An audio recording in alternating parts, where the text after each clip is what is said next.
2024년 설교 내러티브 설교 세미나는 사도행전입니다. 이번 사도행전을 또 풀어주실 우리 강사 이영길 목사님 소개하겠습니다. 우리 큰 격려로 하겠습니다.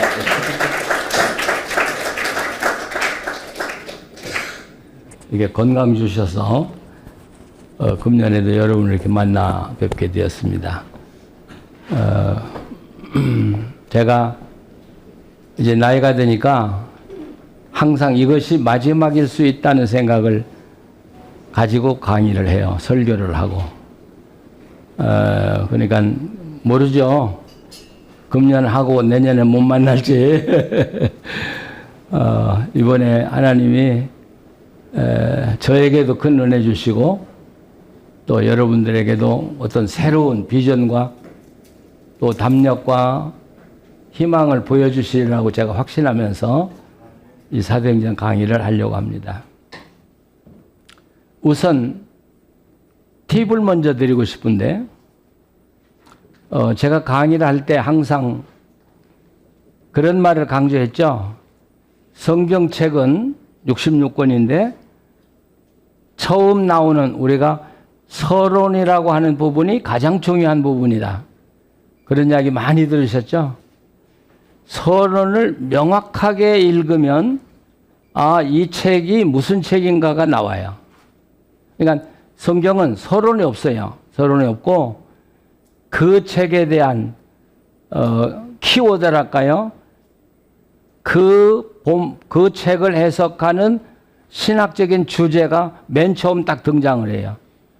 그러니까 많은 우리 목사님들이 그 서론 부분이라고 하는 걸 서론으로 여기고 그냥 집중하지 않고 지나가기 때문에 본문을 다룰 때 엉뚱한 본문을 다루게 된다는 사실이죠. 자, 예를 들면 요한복음 서론을 저는 요한복음 1장 1절에서 13절까지를 우선 잡아봐요. 1절 13절. 그럼 거기 키워드가 뭐예요? 태초에 말씀이 계시니라. 이 말씀이 하나님과 함께 계셨으니 이 말씀은 곧 하나님이라. 요한이 지금 내가 책을 쓰는데 뭐에 대해서 쓴다고요? 말씀에 대해서 쓴다고요. 말씀에 대해서. 근데 이 말씀이 누구요? 예, 태초부터 계셨고 하나님이시고 예수님을 통해서 만들어지지 않은 것은 이 땅에 존재할 수 없다. 이게 전제예요. 자, 그런데 문제가 뭐냐면 그 다음 두 번째 이 요한복음의 서론을 볼 때 관심을 가져야 되는 건 12절이에요. 영접하는 자, 그 이름을 믿는 자들에게는 하나님의 자녀가 되는 권세를 주셨다. 이렇게 돼 있죠. 이게 무슨 말이냐면 하나님이 세상에 왔는데 그분을 알아보고 믿는다고 하는 일이 얼마나 어려운 일이에요. 그렇죠? 그래서 지금 요한은 그 말씀, 하나님이신 말씀이 이 땅에 왔는데 이 말씀을 어떻게 믿어야 하느냐 하는 데 대해서 내가 쓰겠다는 이야기예요. 자, 그러면 요한복음의 줄거리가 어떻게 나갈까 여러분 기억이 되시죠? 예, 어서 오세요. 멀리서 오니라고 수고하셨어. 자, 그런데 요한복음 1장 12절에 보면 영접하는 자, 곧 그 이름을 믿는 자 이렇게 돼 있어요. 그러면 이게 무슨 말이냐면 믿는 자라고 하는 것은 그 말씀을 영접하는 자라고 하는 이야기예요. 영접하는 자. 영접하는 거하고 믿는 것은 동일하다. 여러분 이렇게 읽어나갈 때 요한복음의 시대에 벌써 오직 믿음으로만 구원받는다고 하면서 교회에 분란이 있었구나 하는 걸 우리가 느끼게 되는 거예요. 그러니까 믿는다고 하는 것은 예수 그리스도를 영접하는 것이지 그냥 그 이름을 내가 안다고 하는 것이 아니다 하는 이야기를 강조하고 있다는 이야기죠. 그래서 요한복음을 자세히 보면 영접하는 것이 어떻게 하는 게 영접하는 거냐를 요한복음에서 다루는데 이게 요한복음의 핵심적인 부분이에요. 3장의 거듭남이라고 하는 게 바로 영접하는 게 뭐냐를 정확하게 이야기하는 게 거듭남이에요. 근데 지금 학자들의 이야기라든지 또는 뭐 목회자들의 설교를 봐도 거듭남이 뭔가를 명확하게 해석하는 분들이 없어요. 왜? 요한복음의 흐름을 모르고 그냥 중생이라고 하는 것 가지고 이야기하니까. 근데 중생 이야기는 저하고 여러 번 이미 다 했기 때문에 생략하고 넘어가는데, 그 다음에 요한복음의 핵심적인 내용이 어디 나오냐면 포도나무 비유예요, 여러분. 포도나무 접붙인다는 이야기 아시죠? 그러니까 믿음은 그냥 그 말씀인 그분을 믿는다고 하는 게 믿음이 아니라 접붙임을 당하는 거다. 이게 영접하는 거다. 그래, 요한복음에 그렇게 흘러가고 있는 것이죠. 그렇죠? 서론만 정확하게 읽어내면, 아, 요한복음 이렇게 해석해야 되는구나 하고 나오는 거예요. 로마서는 1장 1절에서부터 12절까지라고, 11절인가? 라고 합시다. 맨 먼저 뭐가 나오느냐면, 복음이 뭔가가 나와요. 복음이 뭐예요? 복음에 대해서도 우리 목회자들이 헷갈려. 복음이. 근데 로마서에서는 분명히 이야기해요. 복음은 예수 그리스도다. 예수 그리스도. 그러면 예수 그리스도가 누구냐? 5가지 항목이 나와요. 예언되어지고 오신 분이다. 육신의 몸을 입고 오신 분이다. 십자가에 돌아가시고 부활하신 분이다. 승천하신 분이다. 이분이 복음이야. 이분이 복음. 다른 복음이 아니라. 우리가 보통 우리 목회자 이야기할 때, 아, 그분은 복음이 있어, 그분은 복음이 없어, 그런 이야기 하는데, 뭐가 복음이야? 예수 그리스도가 그 속에 있냐 없냐가 복음이에요, 여러분. 근데 다 예수 그리스도 있다고 그러는데, 아, 바울은 그렇게 생각하지 않아요. 바울은 유대 대학자거든요. 그러니까 막연히 예수님이 내 안에 있다고지 말하는 거예요. 5가지를 대면서 이 5가지 사실을 받아들이냐? 예스 그러면 넌 복음이 있어. 근데 그 중에 하나라도 못 받아들인다면, 그건 초대교회 당시에는 하나라도 못 받아들이면 그건 이단이라고 취급했어요. 예, 자. 그런데 이 로마서가 중간쯤 가서 5절에 가면, 내가 이 복음을 전하는 이유는 이 복음을 믿고 순종하게 하려고 한다고 하는 말이 써 있어요. 그러면 요한복음의 줄기는 믿음이 아니야. 오직 믿음이 아니고 믿고 순종하도록이 돼 있는 거예요. 이게 요한복음을, 로마서를 이끌어가는 두 줄기야. 두 줄기. 근데 우리는 어떻게 로마서 읽었기에 여튼 순종 행위만 나오면 이건 뭐라 그래, 우리 한국은 뭐 배타적이야. 그렇죠? 요한복음은. 그런데 로마서는, 근데 우리가 한 가지 분명히 알아야 하는 건 순서가 믿음이 먼저 있고 그 다음에 순종이 뒤에 있다는 걸 꼭 기억하셔야 돼요. 그러니까 믿음 없이는 순종 없어요. 그렇죠? 그런데 또 순종이 없이는 그 믿음은 살아있는 게 아니더라는 거예요. 이게 로마서의 주제야, 주제. 이렇게만 밝혀내놓으면 로마서가 어떻게 해석해야 될 것인가가 보이잖아요. 그렇죠? 이걸 잡아놓으면 로마서를 해석하는데 흔들리지 않는다는 거죠. 그러니까 이걸 안 잡아놓으니까 로마서를 이해할 때 흔들리는 거예요. 자, 제가 이 믿음이냐 순종이냐를 가지고 수십 년 고민한 사람이야. 오늘 아침까지도 고민한 사람이야. 예, 그런데 제가 내린 결론 그거예요. 구원은 오직 예수 그리스도의 은혜로 하나님이 주시는 거예요. 그렇죠? 그런데 일단 구원받고 나가면, 하나님의 자녀가 되면 하나님의 자녀로 살아야 될 책임이 있다는 거예요. 근데 한국교회는 책임조차도 잘라내버리고 없어요.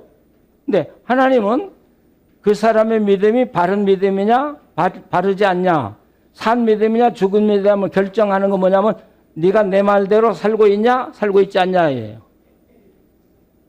아시겠죠? 그러니까 내가 아무리 믿는다 그래도 하나님 볼 때 너 내 말대로 살지 않잖아. 그러면 네 믿음이 뭐야? 나하고는 아무 관계가 없잖아. 죽은 믿음이잖아. 여기에 우리 한국교회가 걸려 있다는 것이죠. 그래서 지금 서론 이야기예요. 로마서의 믿음을 피스티스라고 그러는데 원래 이 피스티스라는 단어는 믿음이라는 단어보다는 신실하다는 단어예요. 하박국 2장에 나오는 그 에무나라고 하는 것도 믿음이 아니야. 신실하는, 성실하단 말이죠. 그러니까 하나님의 성실이냐 우리의 성실이냐 이런 문제도 또 걸리잖아요. 그러니까 난 이렇게 생각해요. 그러면 우리가 믿고 구원을 얻을 때 그것은 믿음이야. 근데 믿은 다음에 피스티스는 믿은 다음에 하나님의 자녀로서의 성실하게 어떻게 살아갈 거냐 하는 문제가 따라오는 거죠. 그래서 로마서 전체를 보면 1장에서 4장 마지막까지가 피스티스, 5장에서부터 16장까지는 신실하게 어떻게 살아갈 거냐. 그러면 여러분 로마서가 강조하는 건 뭐예요? 오직 믿음입니까? 아니요, 하나님의 자녀로 어떻게 살 거냐 하는 게 로마서의 중요한 거라고요. 그러나 믿음보다 앞서지는 않아요. 예. 그러면 로마서 벌써 다 해석이 된 거야, 이제부터. 자, 요한계시록으로 가봐요. 요한계시록. 요한계시록은, 자, 이제 일어날 일을, 내가 속히 일어날 일을 너에게 이야기하겠다. 그러면서 하나님이 누구냐를 먼저 설명해요. 그 다음에 예수 그리스도가 누구냐 설명해요. 그 다음에 성도들이 누구냐, 크리스찬이 누구냐고 설명하면서 요한계시록이 뭐라고 그래요? 하나님이 너희를 제사장과 왕으로 임명했다는 말이에요. 예. 임명했다. 그러면 요한계시록에서 이야기하는, 요한계시록은 성도란 말 안 해. 우리 한국 교인들처럼 성도 그러는데 요한계시록은 성도란 말 안 써요. 성도라고 안 하고 뭐라고요? 제사장과 왕이다. 근데 요한계시록에서 제사장은 다 대제사장을 이야기하기 때문에 대제사장과 왕이다. 이렇게 우리가 표현할 수 있는 것이죠. 그러면 요한계시록은 하나님 아버지, 예수 그리스도, 성령의 복음인데 주체는 누구냐는 거예요. 요한계시록의 주역은 누구냐는 거예요. 바로 제사장과 사도인 우리라는 거죠. 그래서 요한계시록은 뭐 재난을 당하고 또 악을 행한 사람은 심판을 받는다는 게 주제가 아니고 하나님의 사람들이 제사장과 왕으로 어떻게 살아가야 하느냐를 다루고 있는 책이 요한계시록이라는 거예요. 아주 명확하잖아요. 예, 근데 우리 한국교회는 왕 제사장은 쳐다도 안 보고 누가 망하는가만 지금 관심 받고요. 언제 재난이 오고 재앙이 오는가만 관심 많아요. 그건 성경을 처음부터 잘못 봤던 것이죠. 마가복음으로 돌아가요. 마가복음 서론은 아주 간단해. 어떻게 보면 1장 1절이야. 뭐라고 돼 있어요? 하나님의 아들 예수 그리스도의 복음이다. 자, 이걸 이해를 해야 마가복음이 어떻게 기록하고 원한다고 하는 걸 우리가 이해할 수 있는 것이죠. 하나님의 아들. 그러니까 하나님의 아들이라고 못을 제 1장 1절에 딱 박았죠. 그러니까 이게 무슨 말이냐면 이 마가복음에서는 마가는 예수님을 하나님의 아들로 인정하지 않는 사람은 믿는다고 안 한다는 거예요. 아시겠어요? 제자들이라도 예수님을 하나님의 아들로 고백하지 않았을 때는 믿는 자가 아니라고 생각하는 거예요. 아주 엄격해요. 그래서 마가복음 읽어보면 하나님의 아들이라고 한 사람들이 나와요. 그거 우리가 관가하고 있는 거예요. 그리고 예수 그리스도의 세계라고 하는, 복음의 세계라고 하는데 복음이 뭐라고요? 복음이요? 예수님이야. 그러니까 이걸 우리가 다르게 말하면 예수님이 가르쳐 주시고 의도하고 꿈꾸신 그 내용이 복음이란 말이죠. 그래서 그걸 바꿔 말하면 예수 그리스도의 나라라고 번역을 해도 틀림이 없어요. 나라에 대해서 내가 쓰고 싶다. 그러니까 마가복음은 하나님 나라가 뭐고 어떤 자들이 하나님 나라에 들어가고 어떤 사람들이 하나님과 함께 살아가느냐 하는 것을 기록하려고 한 책이다 이런 뜻이에요. 명확하게. 그럼 사도행전으로 돌아가요. 사도행전을 딱 펴면 1장 2절에 뭐가 나와요? 1절에는 이제 사도행전에 대한 서론이 나오고 1장 2절에 뭐가 나와요? 예수께서 40일 동안 제자들과 함께 머물면서 뭐에 대해서? 하나님 나라에 대해서 이야기했다 이렇게 되어 있어요. 하나님 나라에 대해서. 그리고 사도행전 맨 마지막에 뭐라고 되어 있어요? 강 목사님, 마지막 사도행전 끝장 27장 예, 거기 예, 28장 하나님의 나라를 전파하며 주 예수 그리스도에 관한 모든 것을 담대하게 예, 거침없이 가르치더라. 하나님의 나라에 대한 것을 거침없이 전파하고 가르쳤다 이렇게 되어 있어요. 그러면 사도행전 시작이 뭘로 되어 있어요? 마지막은 뭘로 되어 있어요? 그럼 사도행전은 뭐에 대한 기록이에요? 하나님의 나라에 대한 기록이에요.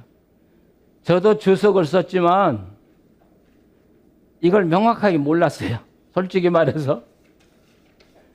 그러니까 사도행전을 선교적이라고 봐야 되냐? 성령의 입장에서 봐야 되냐? 교회론으로 봐야 되냐? 아니야. 하나님의 나라예요. 하나님의 나라 안에 이 모든 게 다 들어있는 거예요. 자, 그래서 사도행전은 하나님 나라의 이야기를 쓰려고 하는 거예요, 지금. 하나님의 나라 이야기. 그런데 사도행전으로 다시 1장에 돌아가 보면 40일 동안 하나님의 나라에서 이야기하고 그 다음에 3절에 뭐가 나와요? 너희는 예루살렘을 떠나지 말고 성령이 오시는 것을 기다리라. 자, 하나님의 나라를 이야기하고 바로 뭐하고 연결이 돼요? 성령하고 연결이 돼요. 그래서 이렇게 도표를 정하면 좋을 것 같아.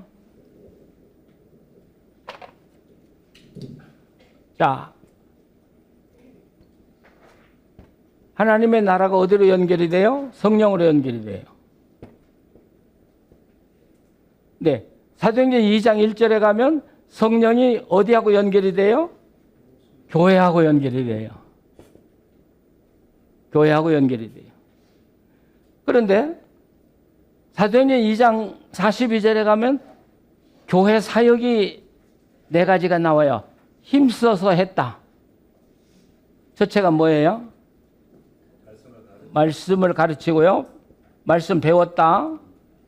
그 다음에 신교하고 교제하고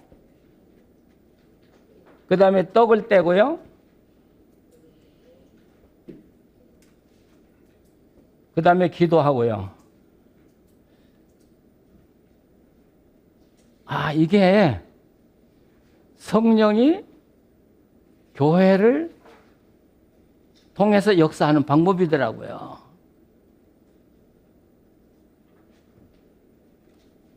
옛날에 이거 주석 제가 했어요. 근데 몰랐어요.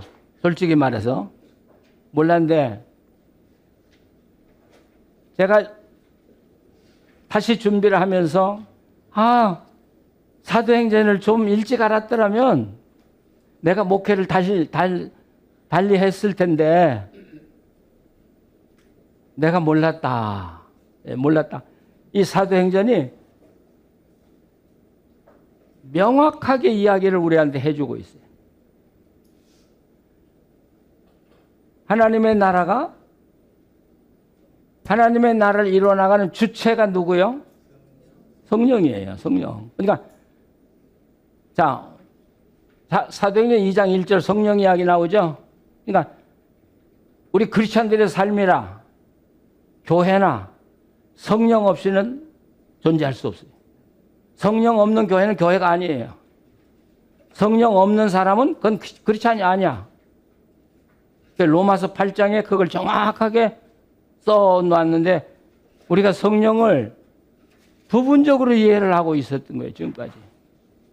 방언이나 하고 병 고치고 뭐 응답받고 예언하고 아니 이건 하나님의 사람이 살아갈 때 하나님이 생각할 때 이게 너에게 필요하다 그러면 얼마든지 주시는 게 은사야. 그러니까 전혀 기도의 은사가 없었던 사람도 어떤 때 기도하니까 낫더라는 거예요. 예. 달라스에 우리 장로님 한 분 계시는데 그 주유소도 하고 그 차 씻어주는 카워시도 하고 그 미국은요 뭐 주유소가 그 공장만 하잖아요. 직원도 뭐 수십 명이 되고요. 근데 IMF를 당하면서 이게 돌아가지 않으니까 그 산 페이먼을 못 하는 거예요. 페이먼을요. 근데 이 권사님이 직원들이 아프면 기도해 줬대요. 돈이 없으니까 병원에 보낼 돈이 없으니까. 그런데 기도하니까 낫더라는 거예요. 그래서 나중에는 그 직원들이 아프기만 하면 자기한테 와서 기도해 달라고 교회 안 다니는 아이들이 예 그게 은사더라고요. 그러니까 여러분 나는 은사 없다고 포기하지 마시고 급하면 하세요. 그러면 다 돼요. 예 이게 성령의 역사. 성령의 역사. 그러면 성령은 뭘 가지고 하나님의 나라를 이뤄나가요? 성령이 사용하는 도구가 뭐예요? 교회들하는 거예요. 교회. 그러면 교회는 어떻게 할 때 하나님의 성령의 역사를 통해서 하나님의 나라를 이뤄나가요? 말씀을 배우고 친교하고 떡을 떼고 기도할 때 되더라는 거예요. 다른 게 아니에요. 그러니까 우리가 사도행전을 보면 전도란 말 없어요. 선교란 말 없어요. 사도행전에서 선교적 사도행전 그런데 아니 선교란 말 자체가 없어요. 성령은 의도적으로 전도나 성령의 개념은 있으셨겠지만 사도행전에서 그걸 사용하지 않고 있다는 거예요. 왜 그랬을까? 이제 그건 우리가 이 사도행전을 연구해 나가면서 그 이유를 밝혀 나가기 되리라고 생각하고요. 자, 여러분에게 그 유인물을 나눠드렸는데 그건 강의를 위해서 억지로 짜내서 만든 거예요. 근데 그걸 다 보내놓고 그다음부터 나는 다시 연구를 시작하거든요. 그래서 내 강의는 그거하고 또 전혀 다르게 나갈 수가 있으니까 그 노트 의존하지 마시고 옆 복란에다가 써 나가셔요. 자, 하나님의 나라. 그러니까 성령, 교회, 말씀, 친교, 또 기도 이것은 뭐에 들어있냐면 하나님 나라 안에 들어있는 거예요. 하나님 나라 안에.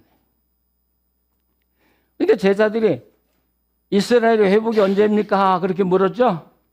그러니까 그건 너희 알 바 아니고 하나님이 하실 것이고 이거 가지고 어떤 사람들은 예수님은 이스라엘의 회복에 대해서 관심이 없었다. 그렇게도 말하는 사람도 있고 어떤 사람은 이스라엘 회복이 얼마나 중요한데 하나님 나라하고 연결되어서 그렇게 말하는데 제가 볼 땐 그런 관점이 아니야.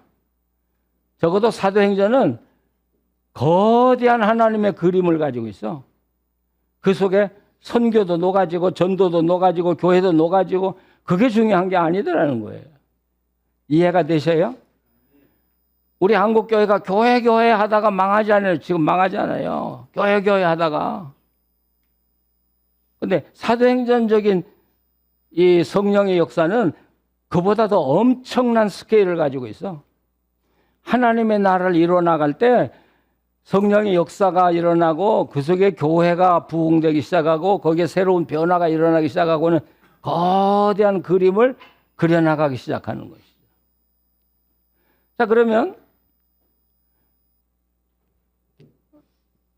오늘의 시대에서 가장 중요한 역할을 하시는 분은 성령님이에요.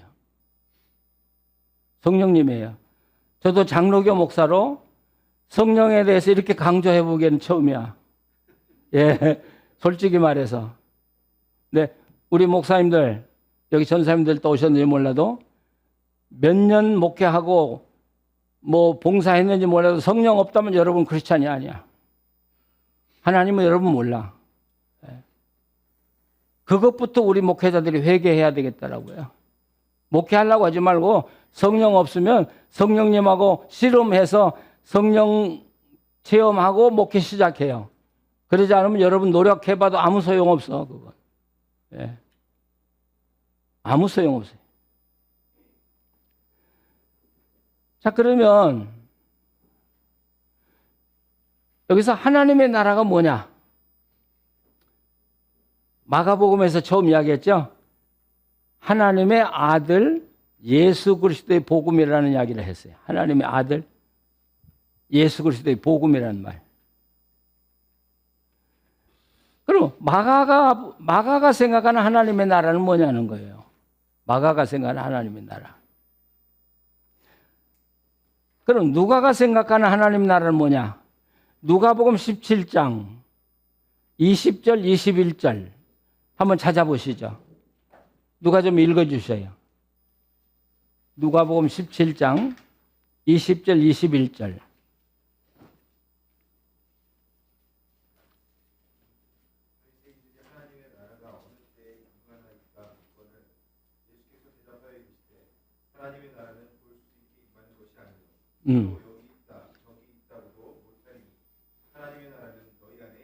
예.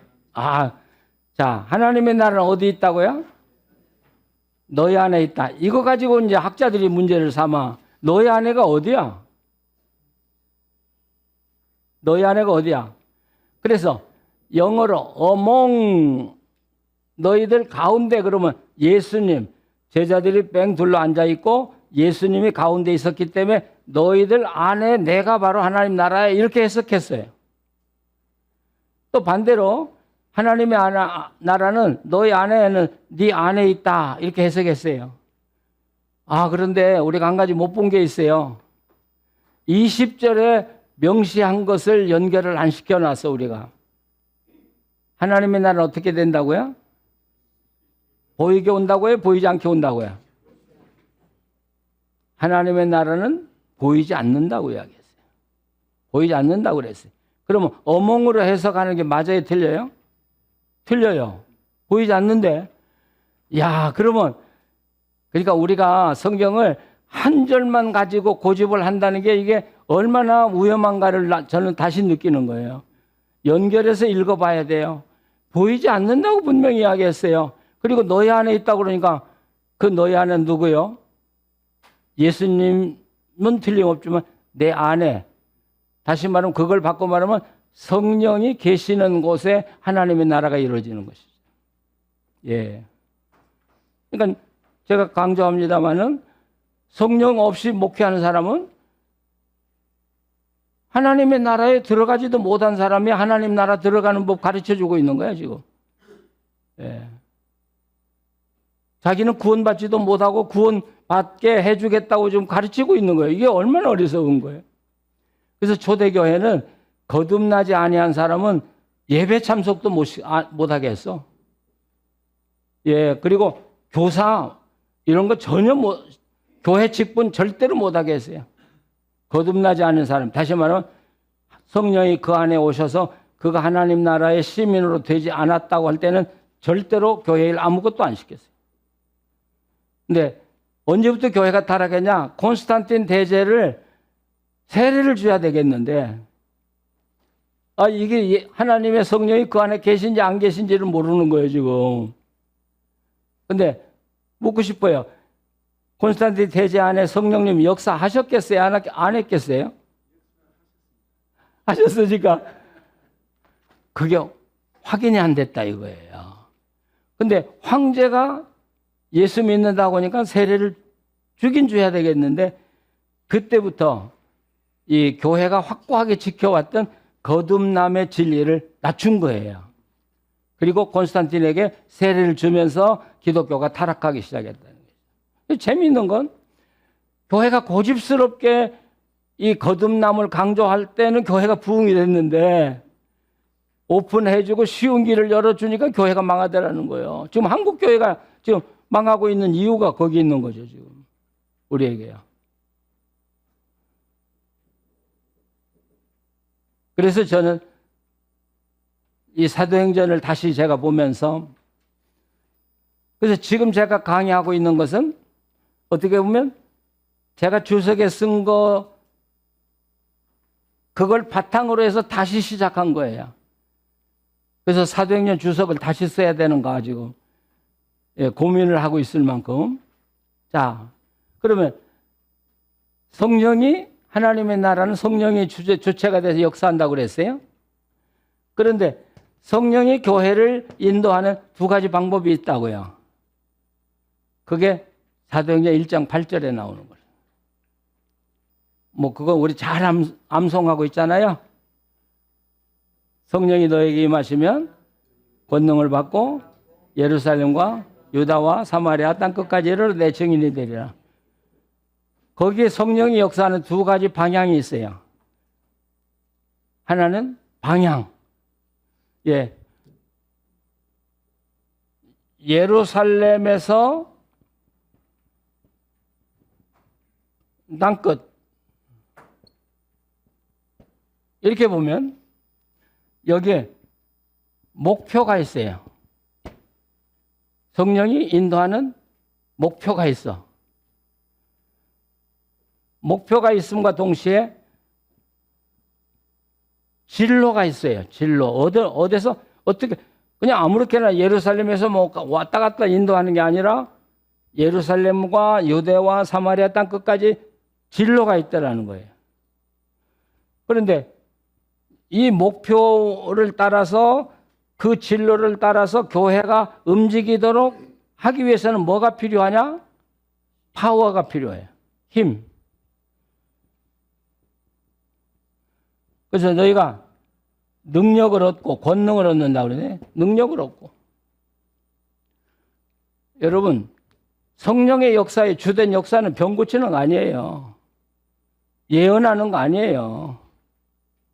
뭐예요?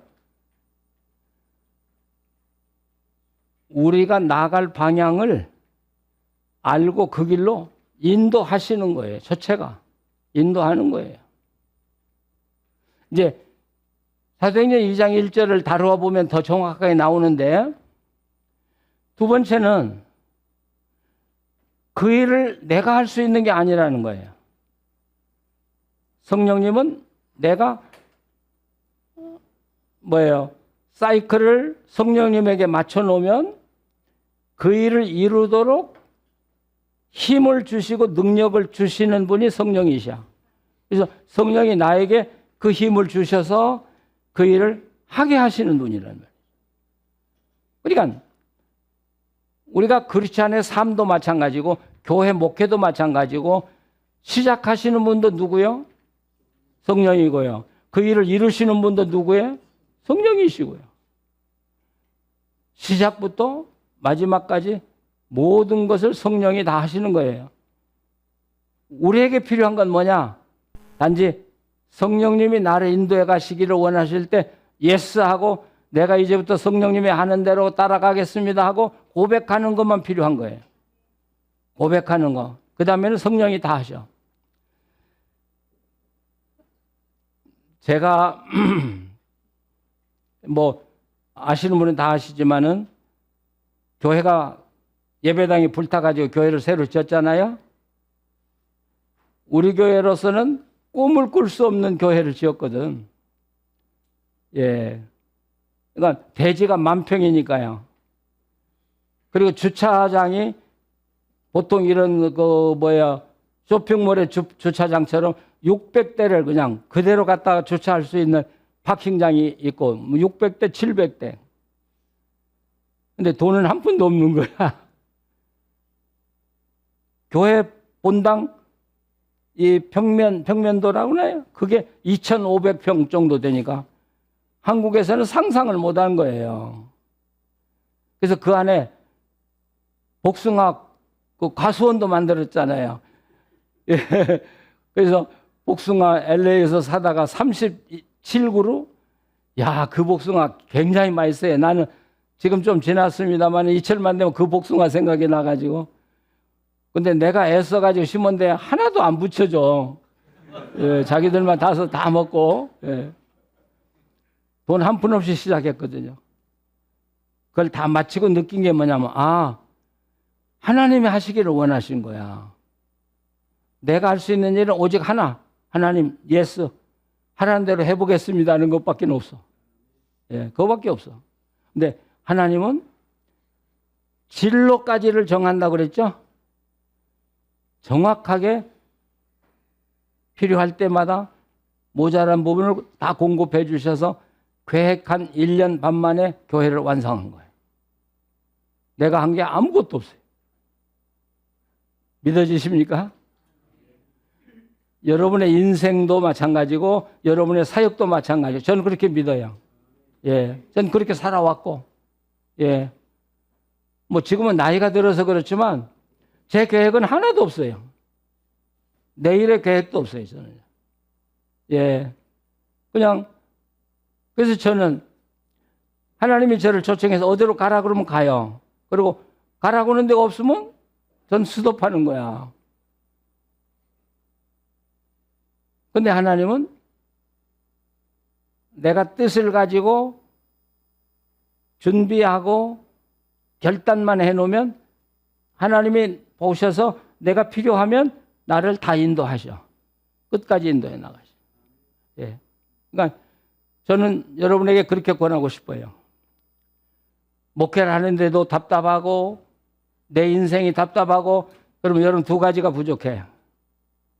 하나는 내가 하나님의 사역을 뭔가 감당해 봐야 되겠다는 결단이 부족하든지 아니면 그 일을 하도록 하나님이 여러분을 쓸 수 있도록 준비되어 있지 않든지 두 가지가 부족해요. 그래서 여러분이 많은 일을 하려고 하지 말라고요. 애써서 하려고 뭐 발버둥 치지 말라고요. 그래도 안 돼요. 목표를 정하라고요. 하나님, 나는 이런 목사가 되고 싶습니다. 난 이렇게 살고 싶습니다. 하나 정하고요. 그리고 여러분이 그런 계획을 세웠다면 하나님이 여러분을 쓰실 수 있도록 여러분이 최선의 노력을 다하라고요. 실력을 쌓아가라고요. 그러면 하나님은 절대로 여러분을 버리지 않아.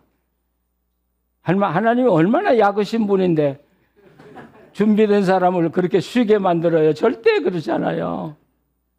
지금부터 우리 목회자들 자세를 바꿔보세요. 예, 전 그렇게 권하고 싶어요. 열심히 일하려고 하지 마세요.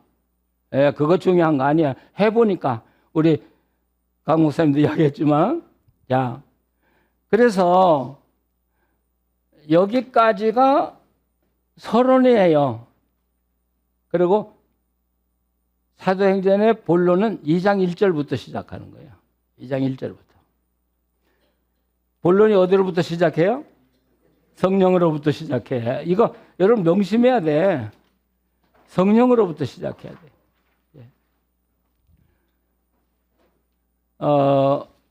지금 몇 시? 예. 그냥 편하게 하다가 제가 피곤하면 쉴 테니까. 그 다음에 이제 뭐 제자 뽑는 일 그런 거 나오는데 그 제자를 뽑는 데서 그 요한계시록에서 사용하는 증인이라고는 개념이 거기서 나와요. 그 가룟 유다를 대신해서 제자를 뽑을 때 원칙을 세우죠. 그렇죠? 뭐라고 해요, 거기? 예루살렘 교회가? 예수를 아는 사람, 예수님과 함께 살아본 사람, 그리고 예수님을 위해서 적극적으로 사역을 해본 사람, 그 사람들을 증인이라고 그러는데, 그러니까 요한계시록에서는 교회 다닌 사람을 증인이라고 해본 적이 없어요. 예, 우리 한국 교회는 막 교인들한테 인심 많이 쓰는데 그래 본 적이 없어요. 예수님에 대해서 얼마 아냐? 두 번째, 예수님과 함께 살아봤냐? 그리고 정말 예수님을 위해서 일하고 싶은 열망이 있냐? 그러면 너는 정인이다 이거예요. 그래서 바로 그 사람들이 요한계시록의 주역, 제사장과 왕들이 바로 그 사람들이죠. 그리고 이제 사도행전을 연구하는 사람들은 그 예수님의 어머니와 예수의 형제들이 언제 예수 믿기 시작했냐를 이걸 놓고 연구를 해요. 십자가상에 그 사람들이 있었어요? 무덤에 갔어요? 안 갔어요. 그런데 여기 사도행전 1장에 나와 있어요? 그럼 어떤 과정을 통해서 이들이 예수님을 믿었겠느냐, 이런 것들은 이제 차후 우리가 연구해야 될 문제고, 사도행전 2장 1절로 넘어가시죠. 시간이 없으니까.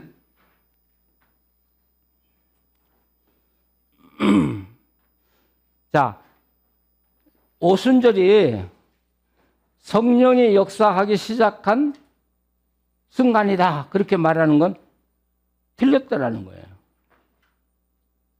우리 한국교회가 연구도 안 해보고 옛날 신학이 없을 때 외쳤던 말을 그대로 답습해 우리가. 예, 오순절은 성령님이 교회를 통해서 역사하기 시작한 순간이야. 교회하고의 관계에서 오순절이지 그냥 성령이 역사하기 시작한 날이다, 여러분 그렇게 맹목적으로 이야기하지 마세요. 예. 자, 오순절에 성령이 두 가지 모습으로 나타나죠. 바람과 불. 근데 뭐가 먼저 나와요? 불이 먼저 나와요? 바람이 먼저 나와요? 바람이 먼저 나와요. 근데 왜 우리 한국교회는 바람에 대한 이야기는 안 하고 불만 이야기해요? 왜 불만 받으라고 그래, 왜? 또 하나는 바람에서도 마찬가지고 불에서도 마찬가지고, 거의 강조한 것은 실제로 바람이 불어온 게 아니라 불어온 어떤 바람 같은 소리가 들렸다고 그랬지, 바람이 불어온 거 아니거든요. 그러니까 조용했어요. 요즘 성령 운동한 사람들이 막 떠들고 막 자기들한테 오면 성령 받는다고 하는데 다 가짜들이야, 그거. 오순절은 조용했어요, 여러분. 바람 소리 안 났어요. 사람 넘어지고 안 했어요. 조용했어요. 불, 뜨거웠어요? 불의 혀같이 갈라지는 것처럼 보였을 뿐이지 뜨겁지 않았어요. 근데 우리는 성령 그러면 무조건 뜨겁다고 그래요. 저는 이런 생각을 해봐요. 이 오순절에 하나님의 성령이 임하시던 것을 정확하게 이해 못하기 때문에 잘못된 성령관을 가지고 기도하다 보니까 평생 기도했는데 성령도 모르고 살다 죽어. 성령 충만 달라고 우리 한국처럼 기도하는 교회가 세 개 없다는 거예요. 그런데 성령이 제일 없는 나라가 한국교회라는 거예요. 왜? 성서적으로 잘못됐단 말이에요, 우리가. 예, 이것부터 고쳐야 돼. 저는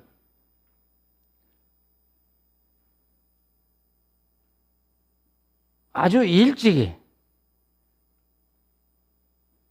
하나님의 부름을 받았어요. 성령을 받았다고 그런가? 15살 때. 근데 제가 그 후에 성경을 연구하면서 아, 성령님은 이런 분이로구나 하고 이해하고 성경대로 살아보니까 제가 목사 되기 전부터 지금까지 하나님이 저를 아주 섬세하게 간섭하시고 저를 인도해 주셨어요. 예. 저는 늘 성령 충만으로 살아요. 성서적으로 바로 이해하고 살아가니까. 예. 제가 시골교회 목회할 때 저 50명 모이는 산골교회 목회부터 시작했다고요. 제가 대구에 가서도 이야기를 했습니다만.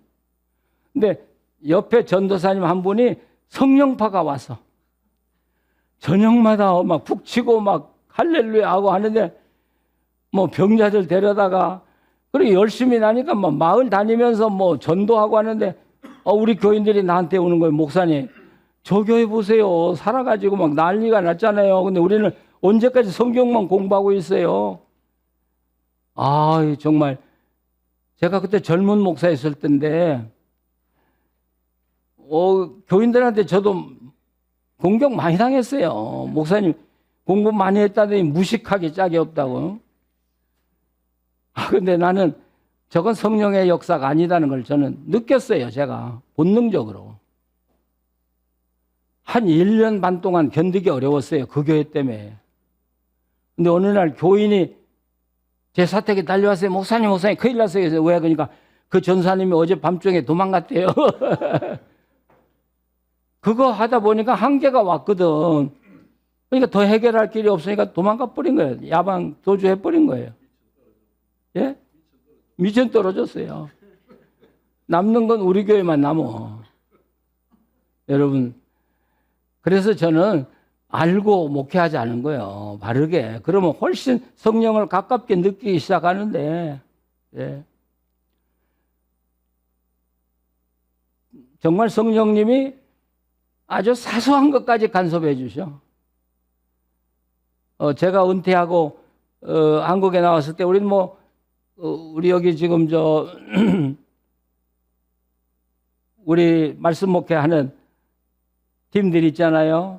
우리도 목사님 죽으면 다 없어지니까 건물이라도 하나 사놓고 조직을 합시다. 그런 이야기 한참 해서 건물도 살까 하고 다니기도 했어요. 돈도 내겠다 그러고. 근데 하나님이 저보고, 야, 건물 사지 마, 나보고. 그래서 뭐라고 그러시는지 알아요? 건물 사면 너는 건물에 매여가지고 아무 일도 못해. 그러니까 건물 사지 말고 성경 한 권 가지고 온 세계를 다니면서 내 말을 전하면 돼. 그래서 포기하고 나니까 얼마나 내가 편해요. 그러면 그 건물 돈 되니라고 지금 정신없이 벌써 죽었을 거야. 예. 이렇게 오라는 데 가니까 가면 먹여주고 재워주고 하는데 얼마나 편해요. 야, 성령님은요, 그렇게 어렵고 까다로운 분이 아니야. 여러분이 한번 성령님을 진실로 만나고 살기 시작하면 아주 사소한 일까지도 여러분을 가르쳐 주시고 인도해 주시고 또 그 일을 감당할 수 있는 힘을 주시고. 그래서 바울이 내가 나 된 건 오직 하나님의 은혜라고 한 이유가 바로 거기 있는 거예요. 내가 할 수 있는 게 아니더라고요. 자, 그런데 성령님이 바람과 불로 역사하셨다고 그랬죠? 오셨다고 그랬죠? 근데 그 바람과 불을 1장 8절에 이미 해놓으셨어. 그렇죠? 1장 8절에 예루살렘에서 땅끝까지 이게 뭐예요? 바람이 인도하는 길이야. 목표와 진로. 권능을 주어서 그 일을 하게 하마 그게 뭐예요? 그게 불 같은 성령이에요. 그러니까 1장 8절에 다 진로를 딱 정해주고 어떻게 내가 역사한다는 거 보여주고 그 다음에 오순절에서 그 역사가 그대로 일어나기 시작하는 것이죠.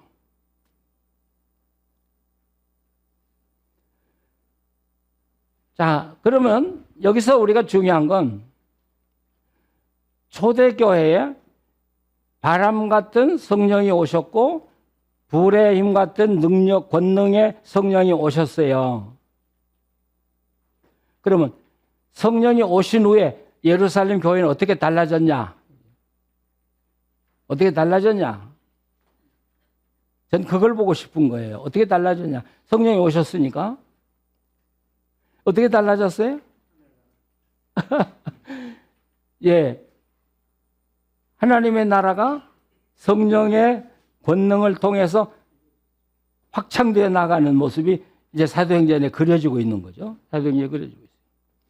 그런데 거기 사도행전 2장 4절에 보면 성령이 말하게 하심을 따라 다른 방언으로 말하기를 시작하니 이렇게 돼 있죠.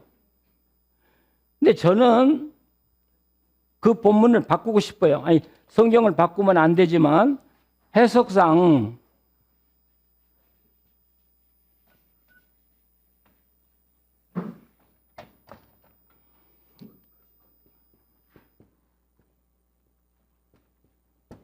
말하게 하심으로라는 뜻이 영어로 enable이야. enable to. 이게 무슨 뜻이냐면 전에는 꿈도 못 꿨던 일을 하기 시작했다 그런 뜻이에요. 그래서 사도행전 2장 4절 이하를 다 하나로 묶어서 enable로 연결시켜 보죠. 자, 이렇게 사도행전을 다시 이해해 보자는 거죠. 그러면 전혀 못했던 일을 하기 시작했는데 첫 번째가 뭐예요? 다른 방언으로 말하기를 시작했다. 다른 방언으로 말하기를 시작했다. 이건 전에는 꿈도 꿀 수 없어요. 상상도 할 수 없는 일을 초대교회가 하기 시작했다. 근데 이 초대교회가 최초로 성령이 임하고 바뀌어진 게 뭐냐면 말이 바뀌어진 거예요, 여러분. 이거 참 혀가 바뀌어진 거예요. 왜 그랬을까? 왜 그랬을까? 그래서 우리가 사도신경을 읽을 때 마지막에 성령을 교통하시는 성령이라고 그러죠. 그렇죠? 교통. 우리가 뭘로 커뮤니케이션을 해요, 지금? 말로 하잖아요, 말. 교통하시는 성령. 야, 이거 하나만 가지고도 이 성령의 역사가 엄청난 거야. 통하지 않던 사람이 통하기 시작하는 거예요, 말로. 여기서는 방언이라 그랬는데. 그럼 이방인들에겐 복음이 통할 리가 없어. 그런데 성령이 역사하면 통할 수 있어. 우리가 원수된 사람도 성령이 역사하면 통할 수 있어. 그래서 제가 목회를 하면서 보니까 이혼의 위기에 가 있는 사람들이 왜 이혼을 하려고 하냐? 소통이 안 돼서 그래. 딱 이혼은 하나야. 둘이 말은 하는데 소통이 안 돼. 그걸 억지로 이렇게 해봐라 저렇게 해봐라 해서 안 돼요.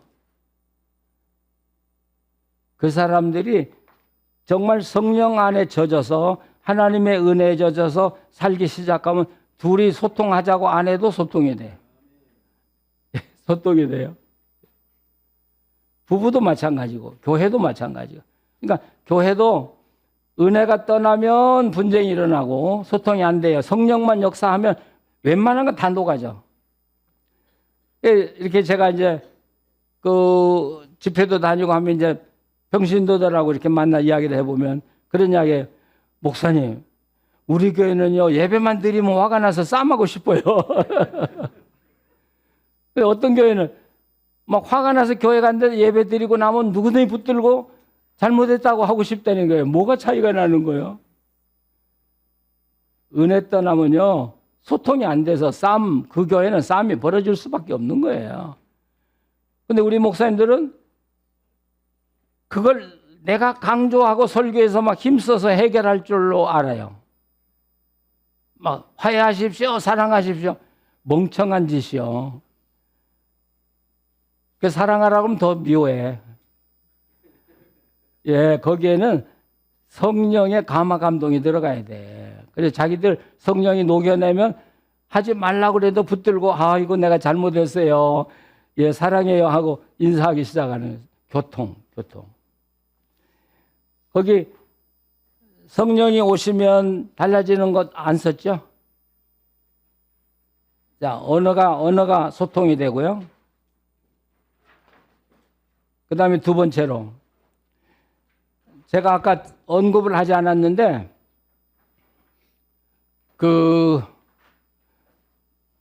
예수님이 성령이 너에게 임하시면 하고 하나님 나라가 이루어진다고 하니까 제자들은 이스라엘 회복이 언제입니까? 이런 이야기를 했어요. 근데 마가복음은 제자들이 십자가 부활 사건까지 예수님을 안 믿은 것으로 나타나요. 마가복음은 안 믿었다는 거예요. 그럼 왜 안 믿었냐? 그들에게는 이스라엘 회복이라는 게 돌덩이처럼 들어가 있기 때문에 십자가를 받아들이지 못해요. 근데 오순절 성령이 임하니까 이스라엘의 회복은 없어져 버려요. 이스라엘 회복이라는 건 아무것도 아니야. 하나님 나라가 이루어지면 그 안에서 자연이 녹아지는 거예요. 교회 분쟁도 다 녹아지는 거예요. 아주 큰 그림에서. 큰 그림에서.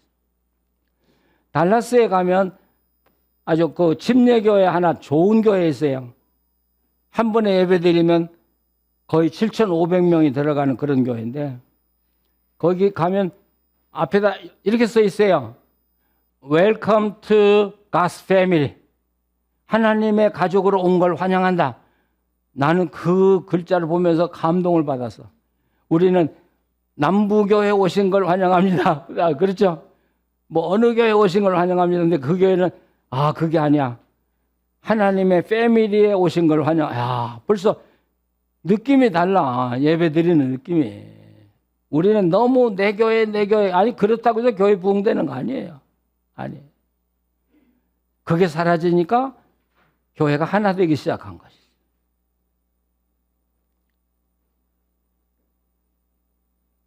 그리고 이 초대교회에 일어난 게 뭐냐면 아까 말한 대로 4가지의 사건이 일어나요. 자, 여기까지만 하고 이제 좀 쉬었다 할 텐데. 자, 말씀,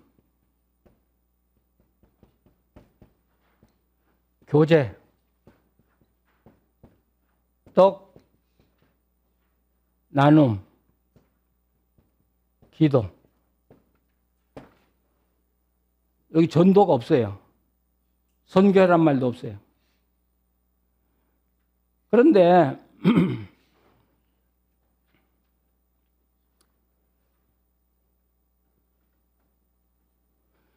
하나님과 나와의 관계에 속한 것은 말씀과 기도예요. 그렇죠?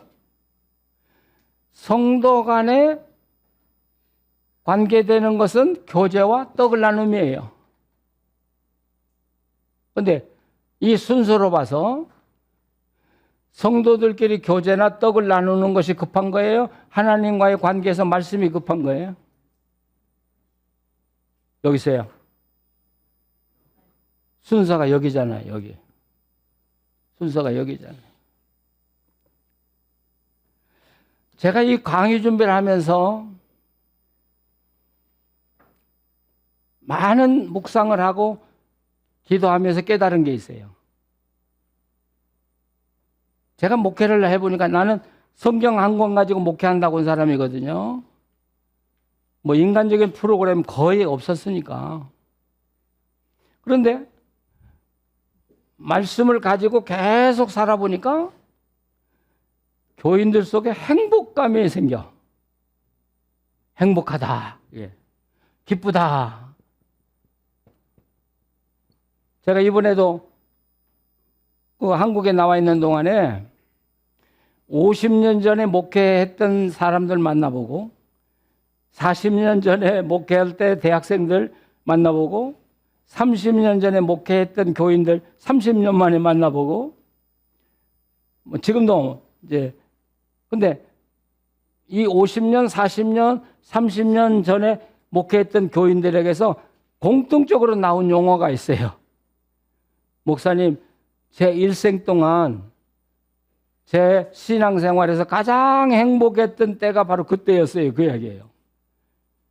그래서 재미있는 이야기는 아니 우리가 목사님 떨어진 지 50년 넘었잖아요. 그런데 우리한테는 목사님밖에는 생각나는 사람이 없어요. 근데 여러분이 저를 잘 아시다시피 저는 인간적으로 그렇게 따뜻한 사람이 아니죠. 그렇죠?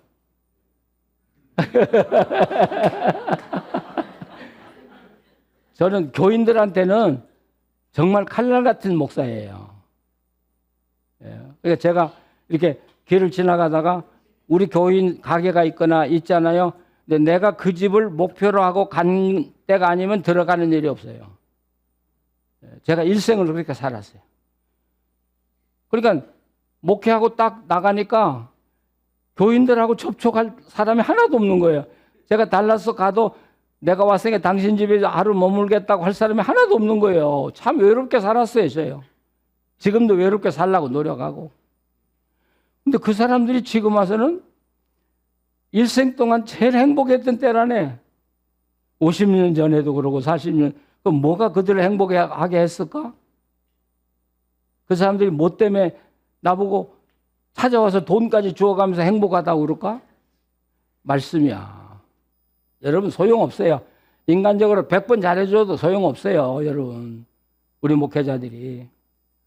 근데 정말 말씀 영적으로 꼴을 먹으면 기뻐해요. 행복하고요. 근데 참 재밌는 건 행복하기 시작하니까 기도하더라는 거예요. 교인들이 기도하더라는 거예요. 그리고 말씀과 기도로 행복하니까 자기들끼리 교제를 시작해. 사랑하기 시작해. 사랑하기 시작하니까 이 떡을 나눴다는 걸 학자들은 성찬식이다 그러는데, 아니, 초대교회 성찬식이 아니고 초대교회 성찬식은 애찬과 성찬이 이렇게 같이 믹서된 거예요. 고린도 성찬에 대한 내용을 자세하게 읽어보면 떡을 뗀 후에가 그게 떡빵 뗐다는 말이 아니거든. 밥 먹었다는 이야기거든요. 그래서 이것을 우리가 말하면 코이노니아고 이것은 디아코니아예요.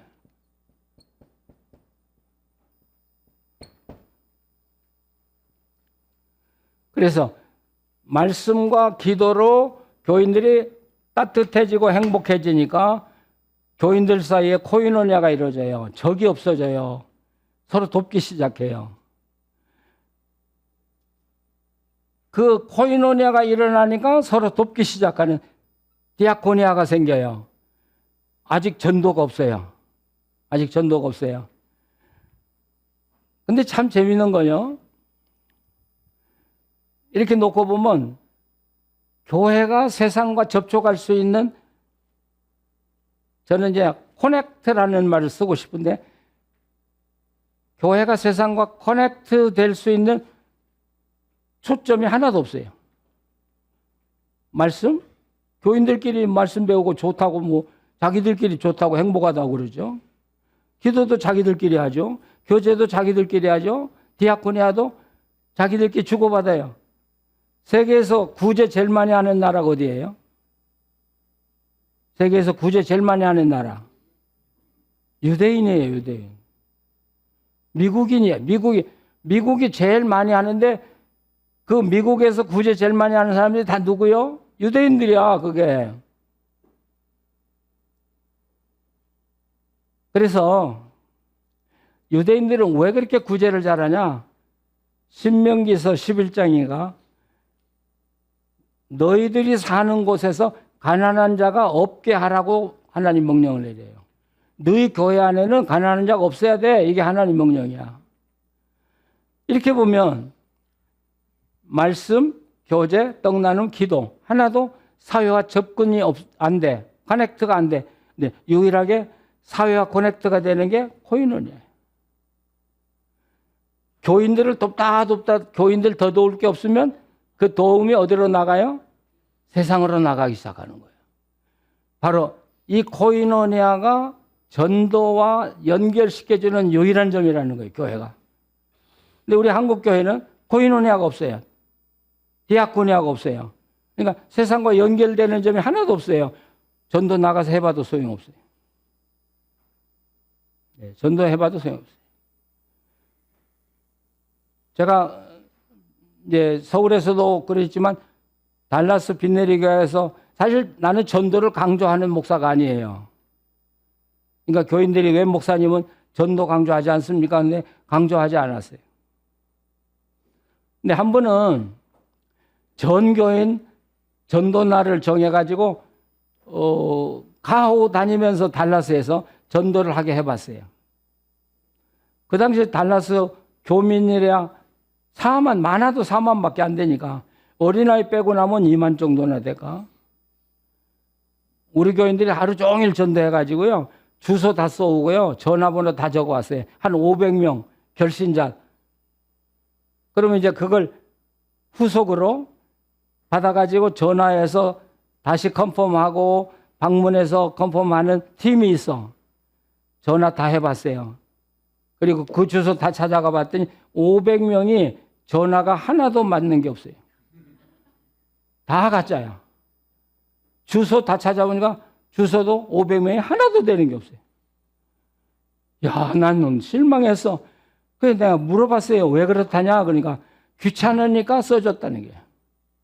지금 그게 교회 실정이에요, 여러분. 전도하세요. 그래도 안 돼요. 안 돼요. 우리 거꾸로 가야 돼, 지금 거꾸로. 그래서 제가 사도행전을 연구해 보니까 사도행전은 성령 역사가 있고 나서부터 7장까지 사도 초대교회가 한 것은 전부 다 코이노니아만 했어요. 전도하지 않았어요. 자, 이거 혁명이야, 이거 지금. 그래서 한국교회가 살아나는 길은 내가 여기서 다시 목회를 한다면 나는 코이노니아 교회를 시작하겠어요. 이게 무슨 말이냐면 재직회고 뭐고 두어도 되고 없애도 되고 그건 그냥 빼대로 두어보고 구역을 코이노니아로 만들어버려요. 그래서 거기서 계속 헌금, 그러니까 교회 헌금하는 건 따로 하고 코이노니아 이웃 도울 돈 모금을 해서 우리 교인들 돕고 교인들 외에 내 주변에 어려운 사람이 있으면 무조건 돕는 거야. 예수 믿냐 안 믿냐 여러분 5년만 넣어보세요. 그 지역에서 그 지역에 이 장사꾼식으로 말하면 판권을 교회가 다 잡는 거야. 그렇죠? 여러분 제가 개인적인 이야기를 합니다마는 제가 이리 신광교회 부목사를 했는데 거기 담임 목사가 안경훈 목사님이라는 분이야. 젊은 사람들은 잘 모를 거예요. 그분은 그 도시의 성자야. 성자. 그러니까 그 당시에는 자가용이 없을 때 택시 타가지고 신광교회요 그러면 택시 운전수들이 말 안 해도 다 데려다 줘. 근데 그분이 어떻게 성자가 되냐? 택시 운전수들한테 물었어요. 내가 볼 땐 그분 성자 아닌데 나 목사인 거 감추고. 그랬더니 그분이 그런 이야기, 그 택시 운전수가 그런 거예요.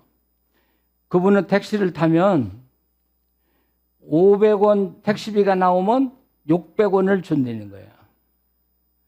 아니 100원 그거 아무것도 아니야. 근데 받은 사람은 그게 굉장한 거예요. 그 자랑이요. 온 시내에 다 퍼지는 거예요. 온 시내. 그 도시의 유력 인사가 이제 전주에 가서 입원을 했는데 신방을 가서 제가 신광교에서 왔는데요. 그러니까 신광교회 내가 잘 알죠? 그래서 어떻게 알아요? 그러니까 그 교회 모르면 바보죠. 나쁜 놈이죠. 그만큼 알려준 거예요. 돈 100원짜리가. 디아코니아 힘이 바로 이런 거라고요. 그래서 이게 참 나만 열내는 것 같은데. 그러니까 달라스 빈네리 교회가 부흥됐던 이유는 여러분 제가 가서 7년 안에 교인이 1000명이 넘게 불었으니까 이민교회 한 명이 얼마나 힘든데 달라스 전체에야 3만 명도 안 되는데 10년도 안 됐는데 1000명이 불어나는 거예요. 우리는 이웃교회가 분쟁해가지고 우리 교회 때로 들어온 적 한 번도 없어요. 그거 받지도 않고요. 한 사람씩 와서 나 정말 이 교회에서 예수 믿고 싶어서 왔다고 해야 받아줬어요. 왜 왔냐? 우리 교인들이 도와준 도움 때문에 온 거예요. 디아코니아. 전도 안 했어요. 자기 발로 걸어와서 등록하고 자기들이 헌신하고요. 자, 좀 쉬었다가 디아코니아의 이야기는 좀 더 해야 돼. 자, 쉬도록 하고요. 예.